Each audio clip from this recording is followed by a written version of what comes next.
My guests are former Senator Mike Gravel and Joe Lauria. They have written a book called The Political Odyssey, The Rise of American Militarism and One Man's Fight to Stop It. It has a foreword by Daniel Ellsberg, and it's published by Seven Stories Press.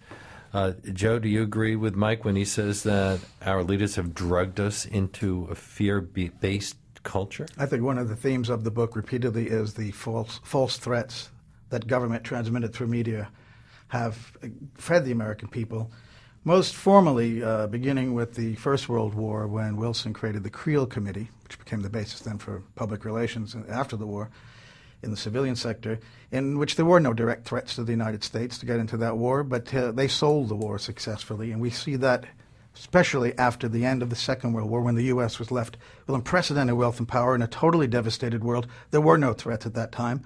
The threat that was to the United States was a new depression. The war had gotten the U.S. out of the Depression, and there was a great fear that it would start a new one. And in fact, the economy tanked as the demobilization began, which happened after every war. For example, after the Civil War, armament manufacturers made bicycles and sewing machines. After the Second World War, after the Civil War, after the Second World War, they found that by demobilizing, the economy was tanking. They thought there would be a new depression. So Truman built up, and I think we've done very well, good job here of proving that it was all false threats. Stalin was a false threat? Yes. Oh, yes, no question about it. But he got his own atomic bomb and his own hydrogen bomb. We'll talk about 1948. By 1948, did not have the bomb. And there were false war scares in the spring of 1948, testimony about Soviet subs off the coast of the United States. Absolute rubbish to get the aircraft industry out of debt, back in the black, I should say. And I think the war on terror, the parallels are there. The same thing we've seen, taking threats and exaggerating, manageable threats, exaggerating them for business.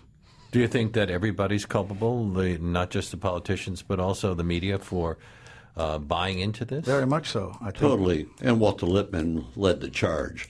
The great Walter Lippmann led the charge. Dwight Eisenhower, isn't it interesting? The president that had the most military experience at the end of his tenure made the statement that what would be the demise of our democracy. Now, he cast it as a threat that when you had the union of the military and the economic power of the industrialist, it would unite into a military-industrial complex, that's what could possibly destroy our democracy.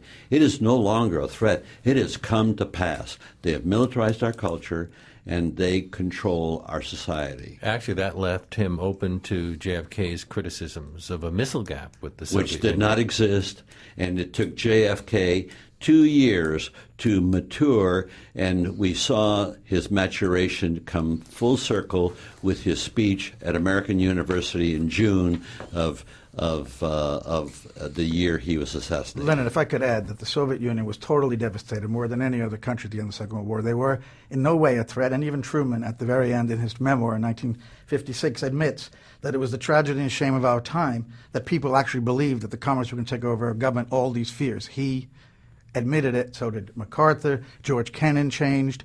And it was clear that the Soviets were not a threat at that time. And it took on, obviously, a power of its own afterward. Well, it wasn't just an American thing. Winston Churchill made the famous Iron Curtain speech. Absolutely. That was a big part of stirring up the fear unnecessarily. And you see it right now when you see the likes of Henry Kissinger, George Shultz, Sam Nunn, Perry, and others put in an op-ed piece in the Wall Street Journal telling us about the threat of nuclear, and we got to do something about it. And you see nothing but palliatives. That's all it is. When they're all guilty to bringing us to where we're at, it really begs the question. So is Barack Obama a war candidate? Isn't he of course suggesting change? What change? Tell me about the change he's talking about.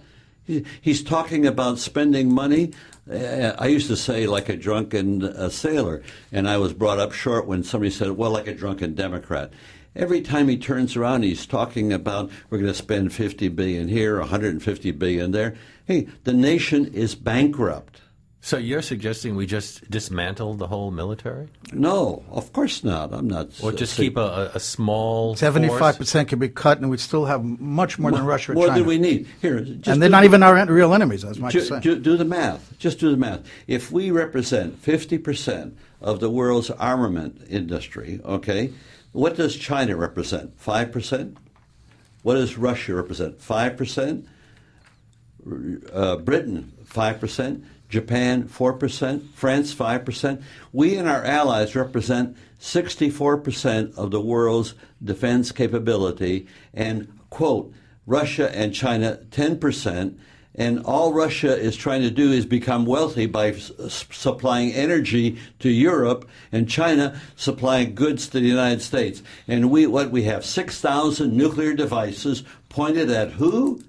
With human beings that go down in silos that are waiting with a key to get orders from the president to begin Armageddon. Does it get any more insane in our society today that we spend billions and billions of dollars on nuclear stockpiles that don't make any sense, and the Russians had the same thing? Hey, the world is gone insane, and our leaders make speeches that don't make any sense to reality. We have to take a little break. We'll be back with more from former Senator Mike Gravel of Alaska and Joe Lauria, co-authors of A Political Odyssey, The Rise of American Militarism and One Man's Fight to Stop It. It's from 7 Stories Press.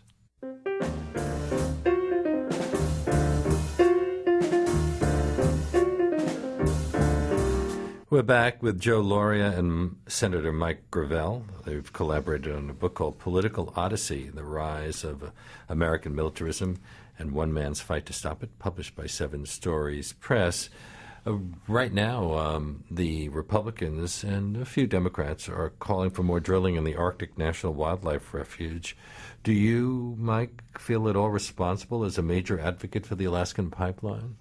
Quite the contrary. At the time of the pipeline, I was an advocate of drilling in the Arctic wildlife range. It's only a small footprint, but I wouldn't lift a finger to help the oil companies drill anywhere. It's stupid. These are energy companies. They have a fair amount of wealth. They're getting all kinds of subsidies from the government, and they don't need those subsidies.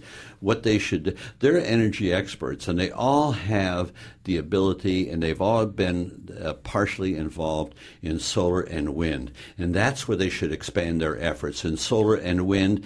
And we could get off of gasoline in 5 years if we went into a crash program in that regard. Well, haven't the oil companies made Alaskans rich? Of Lower course they taxes have, in the state than anywhere else. That's right, but oil is a pollutant right now, and our dependency. Isn't it interesting that you have T. Boone Pickens, who is an oil expert and who's made the statement, and bless him, he's made the statement, this is one problem we're not going to drill ourselves out of. But they have these investments in these oil areas, and rather than the same old story, they want to capitalize on their sunk cost and make profits off of that rather than move into new areas, which is what they should be doing. And that's why I wouldn't help them one iota in these getting more profits out of their sunk costs.